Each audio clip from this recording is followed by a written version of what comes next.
perseverando na adoração ao Senhor. Muito bem. O autor do livro de 1º e 2º Samuel, que possivelmente, certamente, não foi Samuel. O livro tem o seu nome, mas a gente percebe que não foi Samuel quem o escreveu, por conta das narrativas da morte do próprio Samuel, que está logo nos primeiros, no primeiro livro, e também a ascensão de Davi. Quando Davi chega a reinar, Samuel já havia morrido. Então, quem escreveu Samuel não é o próprio Samuel. Mas o autor do livro, que dá o nome desse profeta, pela grande importância de Samuel. Samuel, ele foi um dos mais notáveis e um dos mais importantes personagens do Antigo Testamento depois de Moisés. Samuel, ele acumulou funções, 3 ofícios muito importantes para a nação de Israel. Samuel, ele foi um grande sacerdote, ele foi um profeta de Israel e ele foi o último juiz. Além dessas atribuições, Samuel também ungiu os 2 primeiros reis de Israel. Ungiu o rei Saul e ungiu o rei Davi. Samuel foi um homem, como eu disse aqui, de suma importância para a história de Israel. E nos versos iniciais do seu livro, o autor, ele vai se dedicar a narrar a história da família de Samuel. Samuel, ele tinha o seu pai, que no verso de número 1, vai aparecer aí o nome desse primeiro personagem, que é Eucana. Eucana, o pai de Samuel, ele morava em Ramá, uma cidade que ficava em Efraim, ou nos termos de Efraim, junto à tribo de Efraim. Porém, Eucana não era um efraimita. Em algumas versões, se você não ler com cuidado, vai dizer Eucana o efraimita. Mas ele é chamado de efraimita não porque ele era um descendente de Efraim, mas porque ele habitava nas terras de Efraim. Quando nós lemos em 1 Crônica, no capítulo 6, verso 25, nós vamos ver que Eucana era um levita. Tanto é que Samuel, seu filho, pôde exercer o sacerdócio. Porque o sacerdócio, pela lei de Deus, não podia ser exercido por outros que não fossem os levitas ou os descendentes de Melquisedeque. Então Samuel era um levita. Por isso, Eucana era um levita, por isso Samuel pôde exercer o seu ministério sacerdotal. O texto vai dizer que Eucana e sua família viviam em um período muito difícil da história de Israel. Eucana, ele vivia com sua família num período de apostasia, num período de completo afastamento espiritual do povo de Deus. A época dos juízes, e Samuel foi um juiz, o último juiz, foi o período mais decadente, foi o período mais lamentável, mais triste, mais trevoso da história de Israel.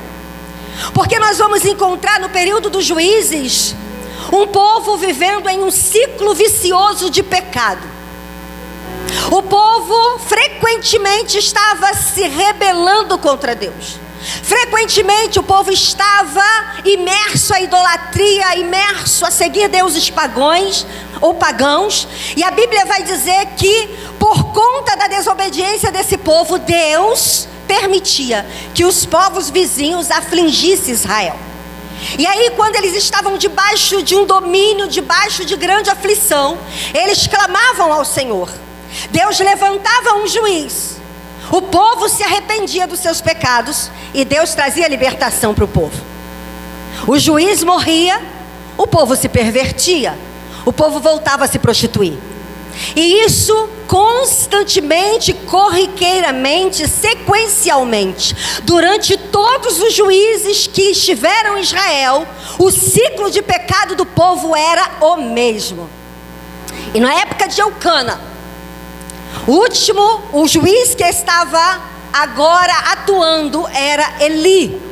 Eli era o sacerdote e também atuava como juiz. Sansão havia morrido. Agora os filisteus estavam dominando, afligindo o povo de Israel. E agora Eli começa a julgar aquele povo. E o texto vai dizer que Eli, o serviço, o ministério de Eli, havia sido reprovado por Deus. Porque Eli era omisso. Ele compactuava, não praticando os mesmos erros que seus filhos, mas não os repreendendo. Os filhos de Eli, Ofni e Finéias, haviam profanado o lugar santo da adoração a Yahvé.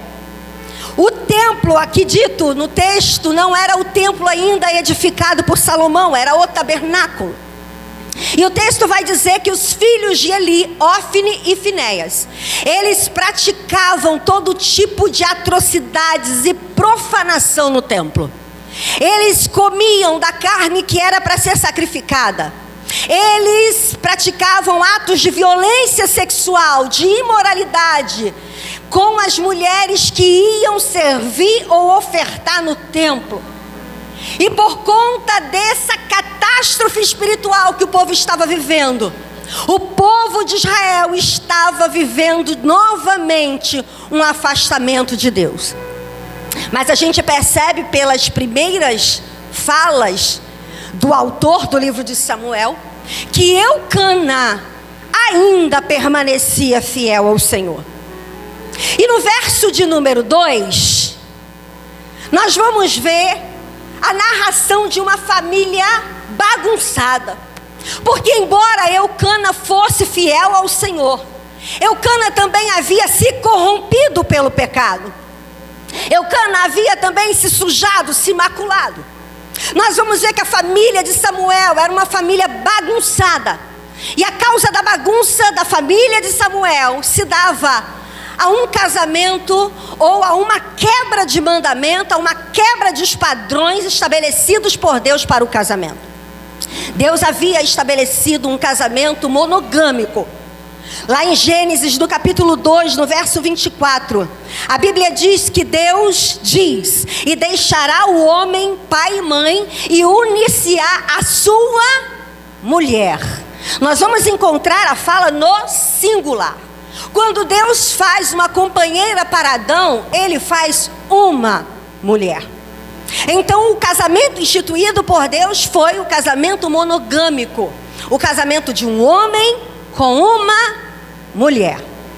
Mas como o povo havia se corrompido de muitas formas, e a corrupção cultural também havia alcançado Israel, Eucana havia adquirido 2 mulheres. E por conta dessa quebra de padrão do divino, a família de Eucana era uma família problemática. Diga assim, problemática. Quando nós não observamos os padrões estabelecidos por Deus, nós nos enfiamos em situações das quais nós vamos enfrentar grandes problemas. E aí nós vamos ver, o texto vai dizer que Eucana tinha 2 mulheres. Uma se chamava... Vamos, gente, me ajude a pregar. Uma se chamava... E a outra se chamava... E o texto diz: Penina tinha muitos filhos ou filhos, porém Ana não tinha. Aqui nós encontramos um ponto alto dessa história. Ana era estéril. E a esterilidade no tempo de Ana não era algo muito bom de se viver. Nunca é. Mas no tempo de Ana era ainda mais difícil. Mas quando a gente lê esse texto, a gente percebe que o escritor, assim que cita o nome de Ana, ele logo segue com uma conjunção adversativa. Porém, mas, todavia, entretanto, essas conjunções que a gente chama de adversativa, ela indica uma condição ruim ou um problema. Assim que o nome de Ana é citado, logo vem seguido com uma dificuldade, com um obstáculo. Qual era o obstáculo de Ana? A esterilidade. Ana não podia ter filhos. E como eu disse, era um grande problema que Ana enfrentava, porque na época de Ana, o motivo para uma mulher se casar era somente gerar filhos, perpetuar a descendência. Então, quando uma mulher não podia gerar filhos em uma sociedade onde a maternidade era compulsória, essa mulher, ela era vista como uma mulher amaldiçoada. Ela era vista como uma aberração. Ela era vista como uma mulher fora dos padrões. E como não se bastasse esse peso sobre Ana, que a sociedade impunha, Ana também era consumida por uma culpa. Eu acredito que havia uma guerra interior dentro de Ana, porque a gente percebe pelos relatos que Ana era a primeira esposa. A esposa que Eucana escolheu por amor. Ana era uma mulher amada. A Bíblia vai dizer, e Eucana revela por muitas vezes o seu amor por Ana. Porém, pelo fato de Ana não poder ter filhos, Eucana precisou, arrumar uma segunda esposa para que ele pudesse perpetuar a sua descendência. Então lá no fundo, Ana talvez se sentisse culpada. Toda essa situação que eu enfrento, porque além de Ana enfrentar o julgamento da sociedade, Ana tinha uma mulher dentro da sua própria casa, que a Bíblia diz que era sua rival, que era Penina. Penina constantemente irritava Ana. Penina constantemente afligia Ana pelo fato dela ter muitos filhos e Ana não ter. Ana era amada, Penina talvez não tanto. Por isso Penina tinha uma raiva de Ana, e ela usava aquilo que ela tinha como trunfo para ferir, magoar Ana. E o texto vai dizer, quando o texto diz que Penina irritava Ana, no hebraico significa fazia raiva em Ana. Aqui a gente vai entender, ou vai ter uma tradução de mágoa, de ressentimento, de tristeza, mas não, era a raiva que ela provocava em Ana. E a gente percebe nessa história que a vulnerabilidade de Ana é exposta. Ana tinha uma fraqueza, Ana tinha uma debilidade, Ana tinha uma vulnerabilidade. A vulnerabilidade de Ana era a sua esterilidade. E é aqui que eu quero entrar, porque o tema da mensagem é perseverando no culto ao Senhor. Entenda, queridos, Satanás é um predador. E ele é um predador implacável. Quanto mais ele vive em busca das nossas vulnerabilidades. Satanás, ele fica à nossa espreita, analisando as nossas fragilidades. 1 Pedro, no capítulo 5, no verso de número 8, o apóstolo Pedro vai fazer para nós a seguinte advertência: estejam alerta, vigiem. O diabo, o inimigo de vocês, anda ao redor, em algumas versões ao derredor, como um leão, rugindo, bramando, procurando a quem possa devorar. Satanás, ele é um predador, como um leão. O leão, ele não é um animal que caça às cegas. Ele é altamente cuidadoso. O leão, ele analisa o perímetro. A leoa, o leão, eles primeiro analisam o perímetro que eles vão atacar. Eles não chegam chegando. Eles chegam furtivamente, sorrateiramente.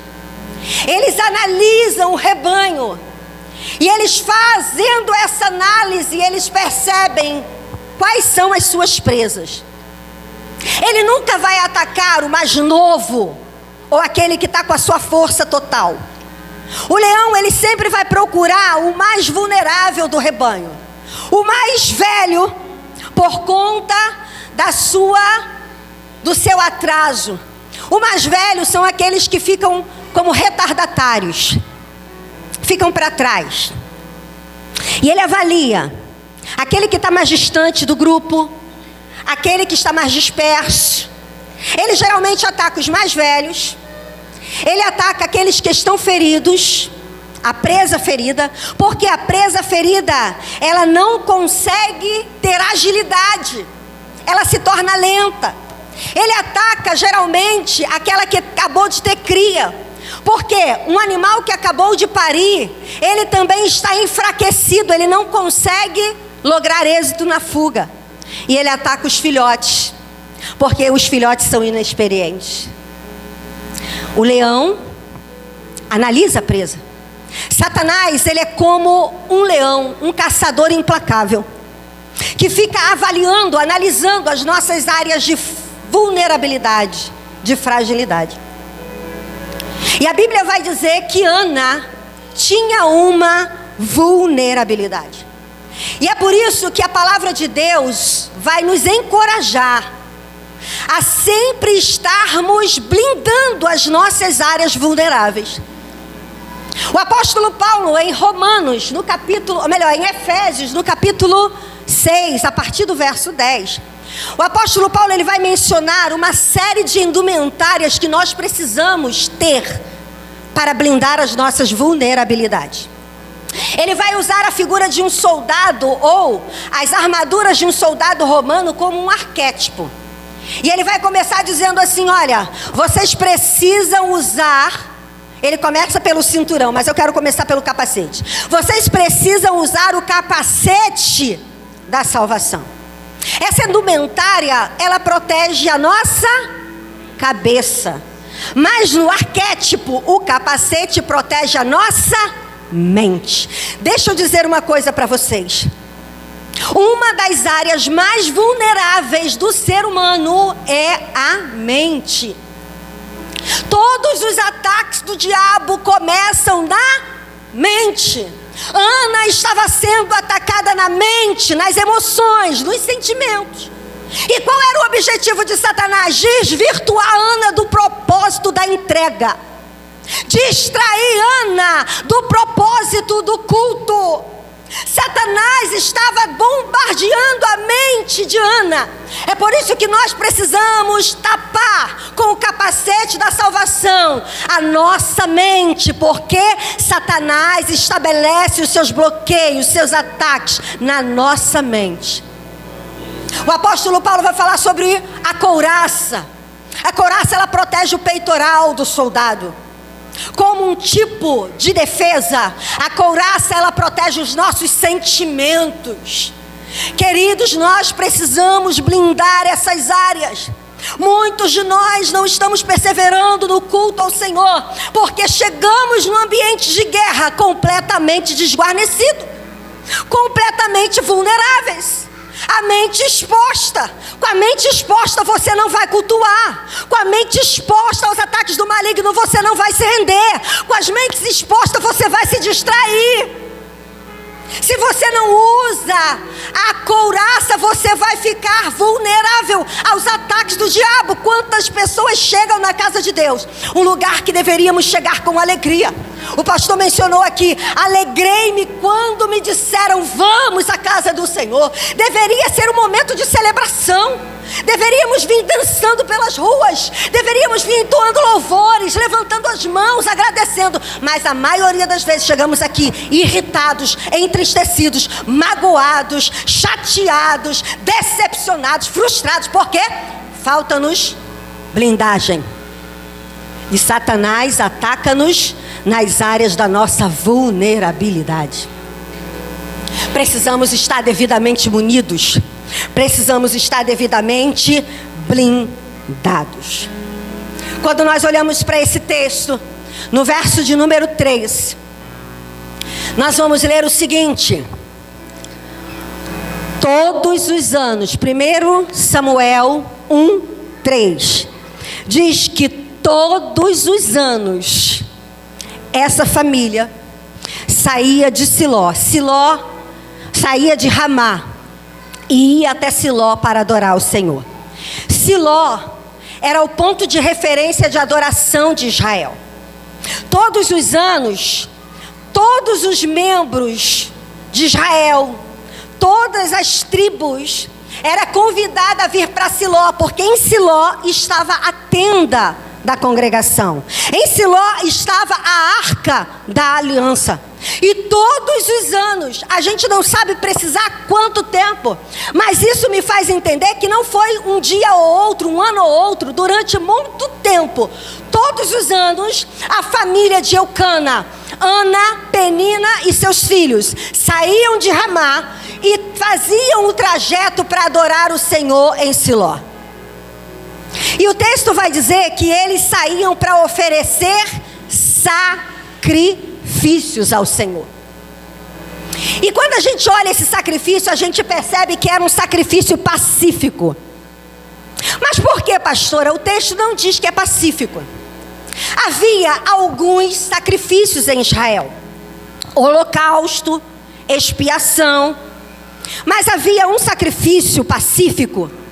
E esse era o único sacrifício em que o ofertante podia participar daquilo que ele estava ofertando. Por exemplo, ele ofertava um boi e ele podia comer parte do boi ao ofertar. Se ele ofertasse um cabrito, ele poderia comer parte do cabrito ao ofertar. E no texto, e eu queria que todos os líderes de célula lessem o capítulo 1 e 2 completo, antes de vocês ministrarem essa palavra na célula. No capítulo 1, nós vamos ver que Eucana, Ana e Penina participavam de uma refeição na hora do sacrifício. O texto vai dizer que Eucana dava porções para Ana, porções para Penina, porção para os filhos. Porém, para Ana ele era mais generoso, ele dava porção dobrada. Então tudo indica que eles estavam oferecendo um sacrifício pacífico. Repita comigo: pacífico. Deixa eu beber uma água, gente. O sacrifício pacífico, e é aqui que eu quero que vocês prestem atenção, ele tinha a conotação de gratidão. O sacrifício pacífico, ele tinha a conotação de ação de graças. Ele tinha a conotação de reconhecimento pelas bênçãos recebidas. Agora pensa, olha o texto. Todos os anos, Ana ia ao templo para fazer, para celebrar, para agradecer, para prestar um culto de ação de graças. A gratidão, queridos, é uma chave que muda realidades. E nós, a igreja do século 21, precisamos resgatar esse princípio. Ontem, quando a Mari me falou sobre isso, eu falei: Mari, você precisa testemunhar o que aconteceu. Porque hoje a igreja do século 21 é uma igreja ingrata. É uma igreja distante do que é gratidão. Nós vivemos numa sociedade extremamente competitiva, em que nós precisamos ter, possuir, obter. E a gente vive em busca de ter, de conseguir, de conquistar. E aí a gente vem para a casa do Senhor e tudo que a gente sabe fazer é pedir. Somos bons pedintes. Somos uma geração de solícitos. Abençoa minha casa, minha família, meus filhos, meus bens, meu trabalho, minha profissão, meu sonho, meu casamento, minha saúde. E a gente pede, a gente pede, a gente pede, a gente quer, a gente quer, a gente quer. Mas a gente não tem reconhecido valor. A gente não tem tributado honra àquele que tem nos dado todas as coisas. Nós recebemos bênçãos e ficamos calados. Quantas vezes esse ano você abriu suas portas para celebrar o Senhor com culto de ações de graça?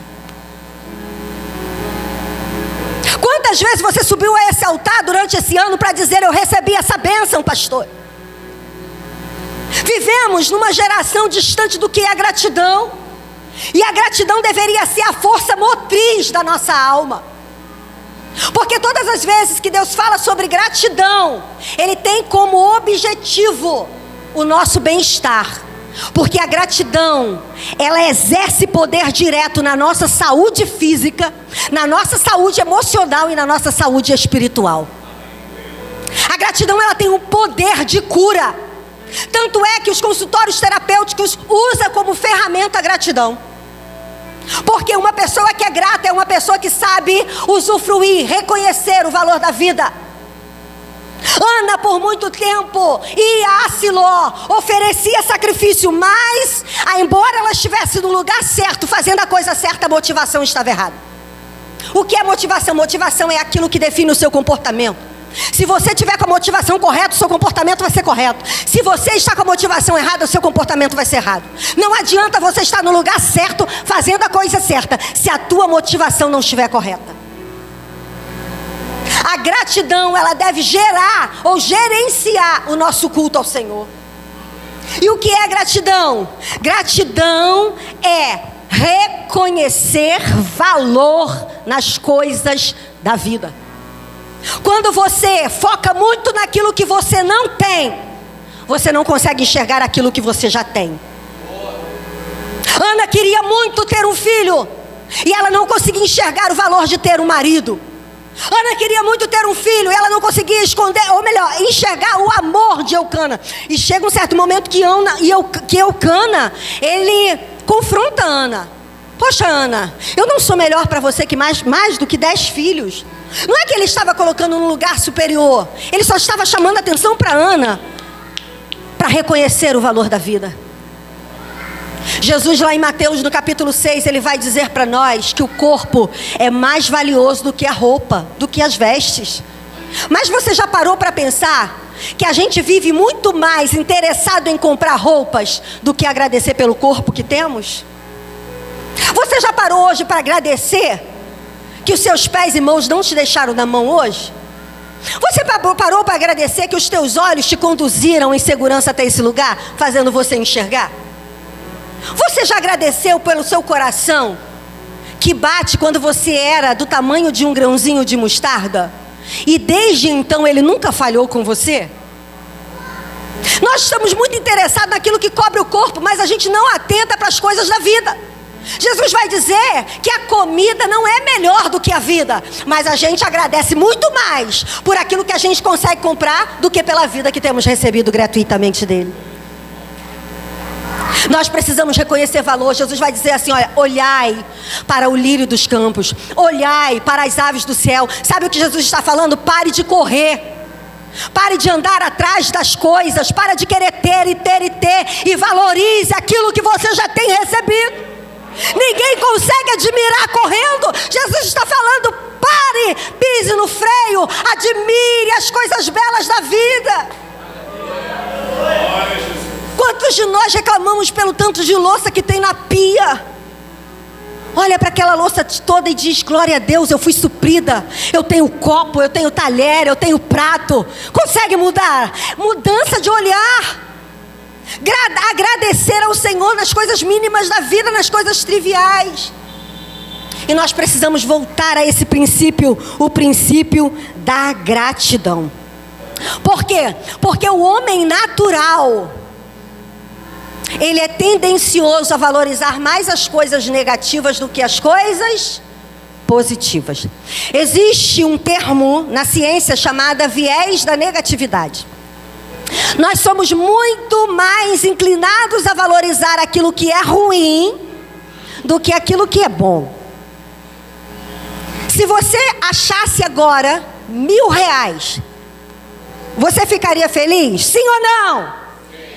Ih, tem muita gente que não quer R$1.000. Você ficaria feliz? Sim ou não? Sim. R$1.000 hoje ia ajudar um pouquinho na nossa ceia de Natal, né? Ia ajudar aí um pouquinho na compra de alguns mimos para a família, não é?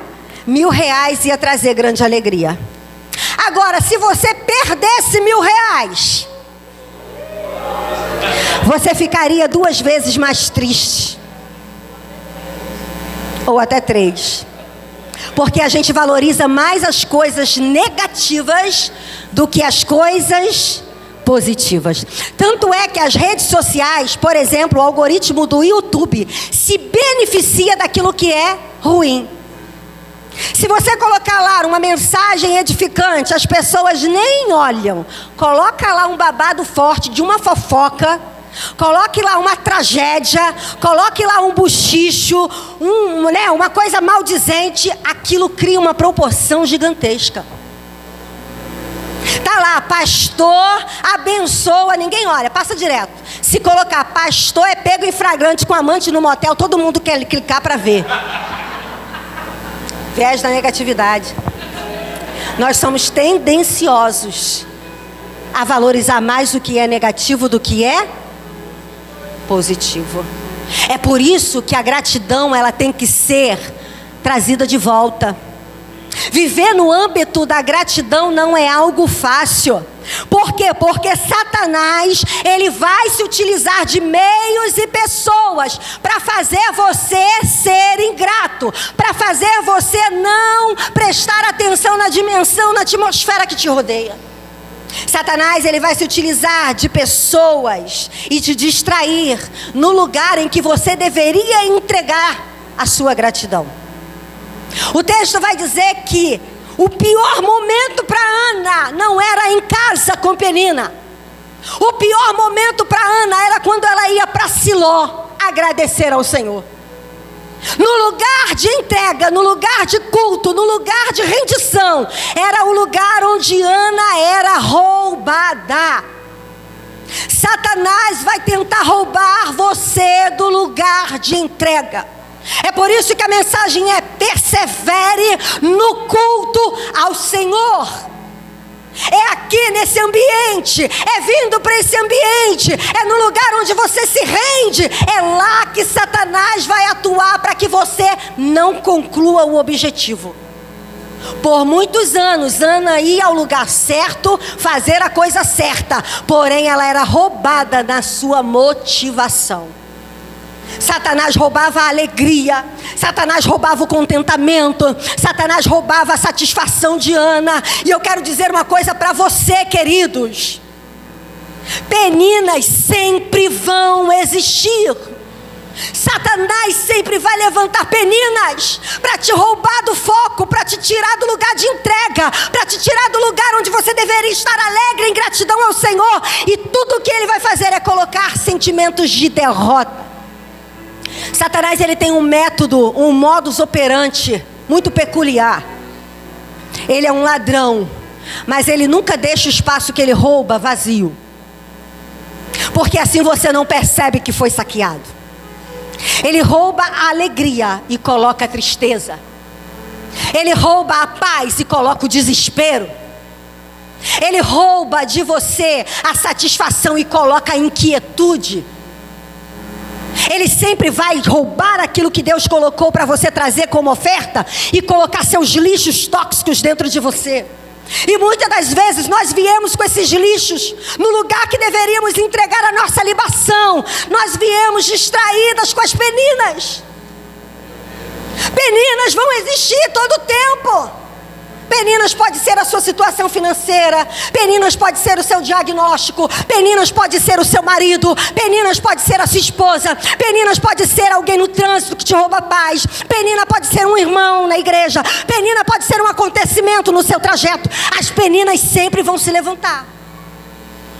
Mas e aí? Elas vão continuar roubando de você a satisfação do culto? Elas vão continuar roubando de você o lugar de entrega, a rendição? Porque o que me chama a atenção é o texto no verso de número 11, verso número 10, o texto 9. O texto vai dizer que certa vez, 9, verso 9. O texto diz: certa vez, durante muitos anos, Ana ia a Siló ofertar sacrifícios pacíficos.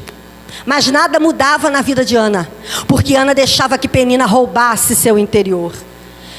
Peninas sempre vão existir. Agora deixa eu dizer uma coisa para você: quem coloca limites nas peninas somos nós. Peninas só vão até onde você permitir que elas vá. Sabe o que é isso? A Bíblia vai dizer o seguinte: nós precisamos colocar blindagem no nosso interior. A gente tem muito uma tendência a transferir responsabilidade. A gente vem para o lugar de entrega, no lugar onde a gente quer receber de Deus o favor. Mas aí a gente chega aqui e diz assim: eu estou chateada com meu marido, estou triste com meu filho, estou aborrecida com a minha sogra. Peninas só vão até onde você permitir que elas vá. Você só está chateada porque você quer estar. Você só está decepcionado porque você decidiu estar. Você só está triste porque você quer estar triste. A ciência chama isso de autorresponsabilidade. O que é autorresponsabilidade? É a capacidade de gerenciar a si mesmo. Mas a Bíblia chama isso de domínio próprio. Não é o meu marido que tem que decidir o que eu vou sentir. Não são os meus filhos que decidem o meu universo aqui dentro. Não são os meus avós, não são os meus pais, não são os membros da minha célula que definem aquilo que eu vou entregar para o Senhor. Entenda uma coisa: a vida é uma atribuição individual. A Bíblia diz que cada um vai dar conta de si mesmo. Não adianta eu chegar lá e dizer assim, quando Deus me fizer a pergunta, ou quando Ele me requerir contas: Elaine, o que você fez no dia... Hoje é quanto? 28? No dia 27 de novembro, enquanto você estava naquele lugar, cadê o culto que você deveria me prestar? Ah, pastor, Senhor, eu não consegui. Eu me entristeci com meu marido. Eu me entristeci com a irmã Socorro. Eu me entristeci com a irmã Rebeca. Eu me entristeci. Sabe o que o senhor vai falar? Elaine, eu dei a vida para você. O que você fez com a vida que eu te dei no dia 27 de novembro, no dia que você deveria estar me cultuando? O que você fez com a adoração que me era devida? Eu vou prestar conta daquilo que eu vim trazer para o Senhor. Você consegue entender isso?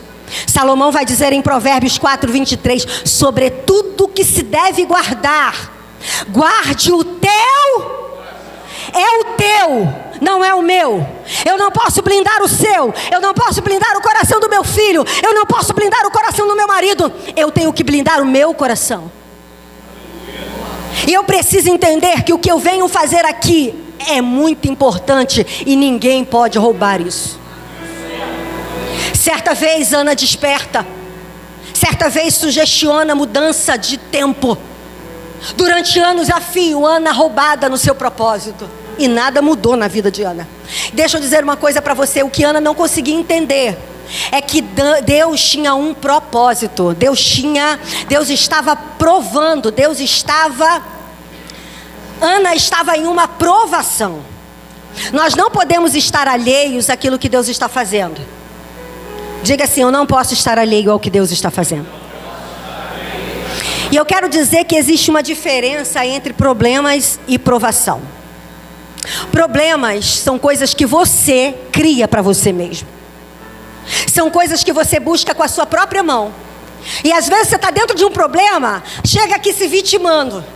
Chega aqui dizendo: ai Senhor, Tu sabes que eu estou desse jeito, porque eu estou sendo provada. Não, você arrumou um problema. Problema se resolve. Problema você arregaça a manga, empenha a força, busca no Senhor e resolve. Provação não. Provação tem a ver com Deus. No verso de número 11, se não me falha a memória, não coloca não, João, que eu não tenho muita certeza. No verso de número 6, a Bíblia diz que Ana era estéril porque Deus, olha, o Senhor tinha deixado Ana estéril. Não era um problema, era uma provação. Provação tem a ver com o Senhor. Provação tem a ver com Ele. E eu quero dizer uma coisa para você: toda provação de Deus tem como objetivo nos aprovar. Toda aprovação de Deus tem como objetivo nos levar para o centro do seu propósito. Talvez você tenha entrado aqui vivendo um problema. Agora você ora e pede a Deus para te ajudar a resolver. Você se enfiou nessa enrascada, agora você busca ajuda, que Ele é fiel, Ele é misericordioso, mas você resolve. Agora, se você entrou aqui enfrentando uma provação, eu quero dizer para você: Deus está te levando para o centro do propósito dEle. Ana tinha um sonho de ter um bebê. Deus tinha um propósito. Às vezes nós estamos só tendo sonhos, mas o que Deus tem é propósito. Às vezes o que você quer é um bebê, mas Deus quer o bebê para você. Ana estava enfrentando uma situação de esterilidade porque Deus havia colocado ela naquela situação. Deus tinha um propósito. Deus queria que ela gerasse o Samuel. Não podia ser qualquer mulher, não podia estar de qualquer jeito. Mas enquanto Ana deu ouvidos a Penina, enquanto Ana deixou Satanás roubar sua alegria, a história de Ana não mudou. Mas certa vez, Ana toma uma decisão. A Bíblia diz que Ana se levanta. Diga, se levanta. Ana tomou atitude. Levantar significa força para cima. Satanás, ele fica nos espremendo para baixo. Anos a fio, Satanás espremendo Ana para baixo. Mesmo ela não tendo enfrentado ou criado aquela situação, ela se sentia dolorida, culpada, roubada no propósito. Mas certo dia Ana resolve levantar-se. E quando ela levanta, ela muda a sua história. Ana vai agora para o lugar santo. E agora ela resolve fazer uma entrega total. Ana vai para aquele lugar. E a Bíblia diz que quando Ana entra no lugar, no santuário, para adorar, para chorar, para entregar a sua gratidão, embora ela tivesse um pedido, a dificuldade de Ana aumenta. Eu quero dizer para você, querido, que quando você vem para a casa do Senhor, quando você quer agradecer ao Senhor, quando você quer cultuar o Senhor, as peninas se levantam. Mas quando você vence as peninas, o nível de batalha aumenta. Agora Ana não foi mais criticada por uma penina. Ana foi criticada por alguém que deveria apoiá-la. Não espere que as pessoas que estejam à sua volta entendam o seu momento.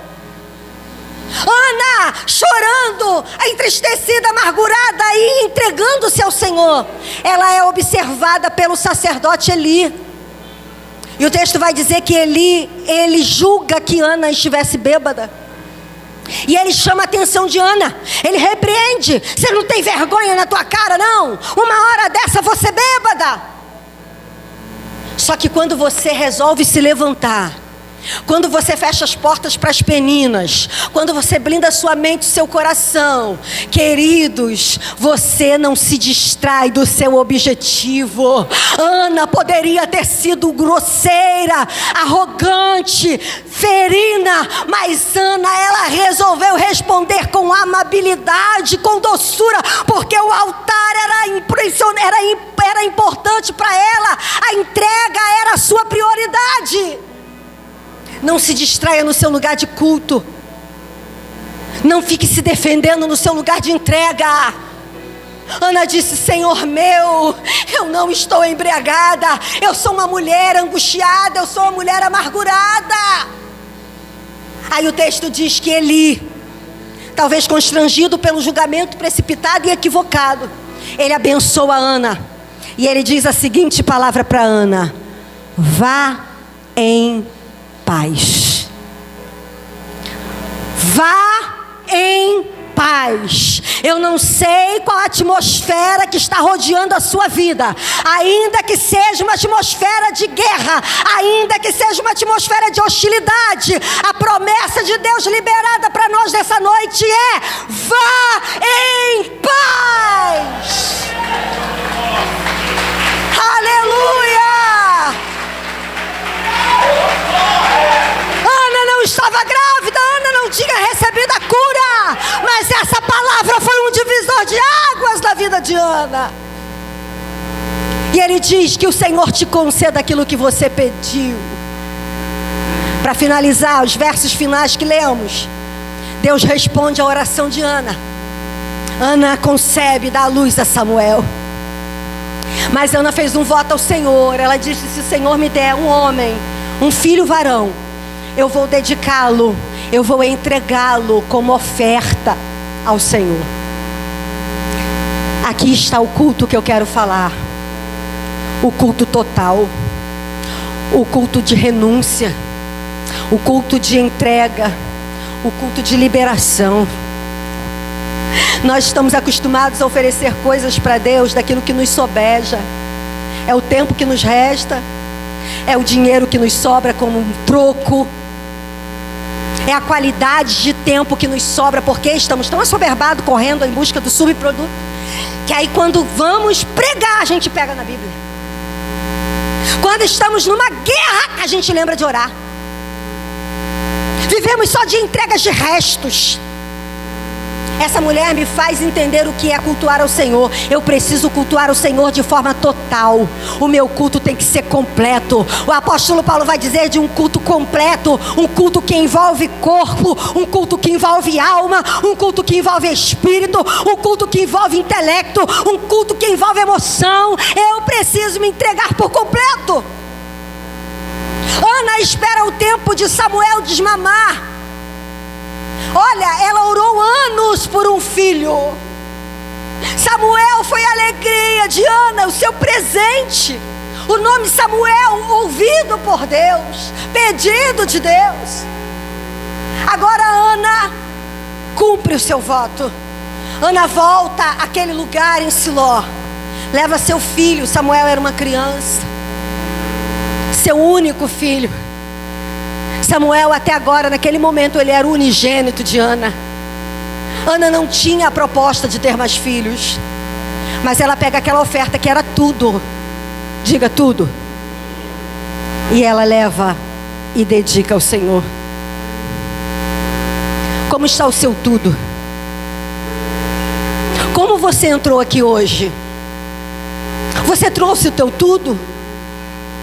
Como você tem vivido o decorrer da sua semana? Porque nós temos feito uma dualidade, né? Um dualismo no mundo espiritual e secular. Durante a semana eu escolho, eu decido, eu faço, eu.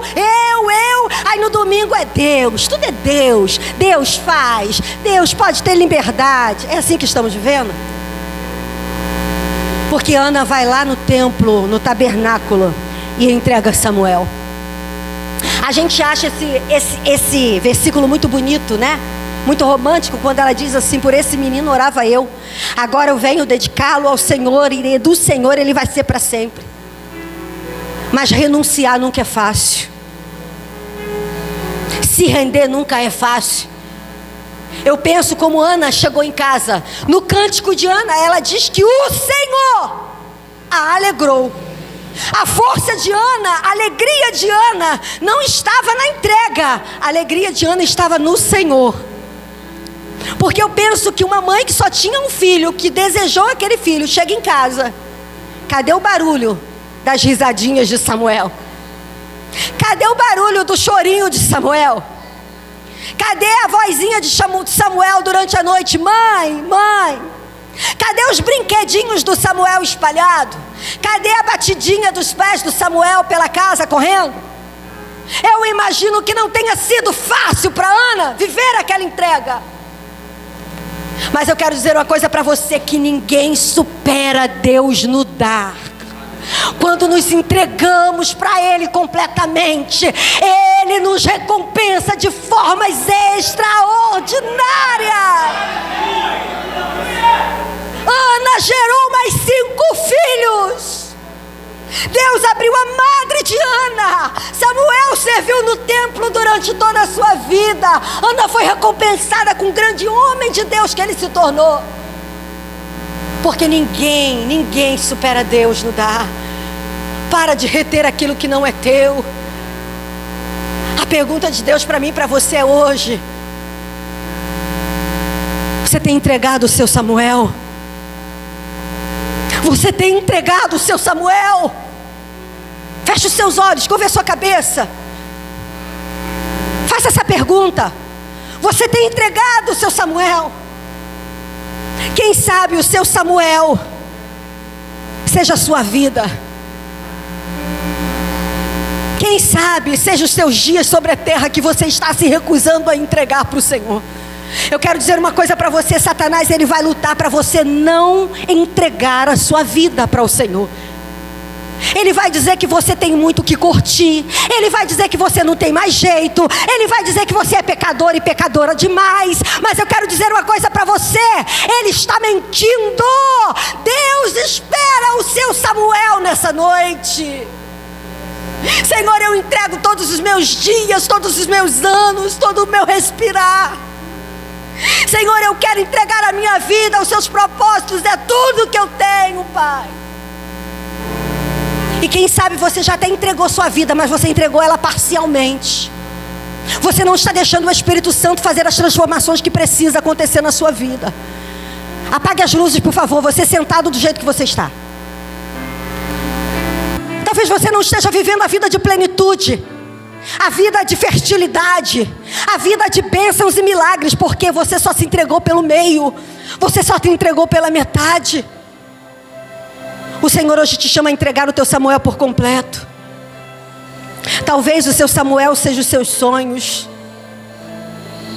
Você que quer casar, você que quer constituir família, você que quer concluir uma faculdade, você que quer construir uma casa, você que quer adquirir um bem. Pois é, entregue tudo ao Senhor, querido. É o teu Samuel. Para de ficar lutando com as suas próprias forças. Para de ficar querendo medir forças com Deus. Entregue, porque às vezes você tem um sonho, mas Deus tem algo maior e melhor para você. Você pode ter um sonho, Deus tem um propósito, Deus tem um projeto, Deus tem uma finalidade. Talvez o seu Samuel seja o seu tempo. Você está fragmentado no tempo que você tem se rendido ao Senhor. Faça essa introspectiva. Quanto tempo você gasta se entregando? É só quando está aqui no culto? É só meio-dia quando você dobra o seu joelho? É só 10 horas da noite? É só pela madrugada? Ou você tem entregado todo o seu tempo ao Senhor? Não existe dualidade entre santo, sagrado e secular. Quando eu estou na minha casa, eu preciso entregar o meu tempo ao Senhor. Quando eu estou me relacionando com os meus amigos, é tempo que eu dedico ao Senhor. Quando eu estou criando os meus filhos, tempo que eu dedico ao Senhor. Quando eu estou cuidando da minha casa, é um tempo que eu dedico ao Senhor. Quando eu estou indo para o meu trabalho, é um tempo que eu estou dedicando ao Senhor. Quando eu venho para a casa de Deus, é um tempo que eu estou dedicando ao Senhor. Eu preciso entregar o meu Samuel por completo. Quem sabe o seu Samuel seja a sua carreira. Tão difícil, né? Tão difícil você projetar teu futuro, teus sonhos, e quando você alcança, Deus dizer: me dá. Eu entreguei minha carreira para o Senhor. Eu entreguei minha carreira para o Senhor no momento em que eu estava no auge. Eu ganhava mais do que meu marido. Eu tinha funcionários. Mas Deus disse: me dá tua carreira, Elaine. Eu quero o seu Samuel. Entregar Samuel não é fácil. Mas hoje eu usufruo do benefício dessa entrega. Porque Deus tem me levado em lugares de honra que carreira nenhuma é capaz de me levar. Quando às vezes eu percebo os púlpitos que eu tenho compartilhado com pessoas tão mais capazes do que eu percebo que nenhum diploma, que nenhum lugar, que nenhum status poderia me dar a honra de assentar-me entre os príncipes do povo de Deus. Queridos, vale a pena entregar o teu Samuel. Às vezes queremos lutar tanto. Não é o meu emprego, é o meu salário, é meu sonho, é minha empresa, é minha loja. Entregue o seu Samuel. Porque Deus vai te levar a lugares inimagináveis, em experiências que você jamais poderá usufruir sem a entrega.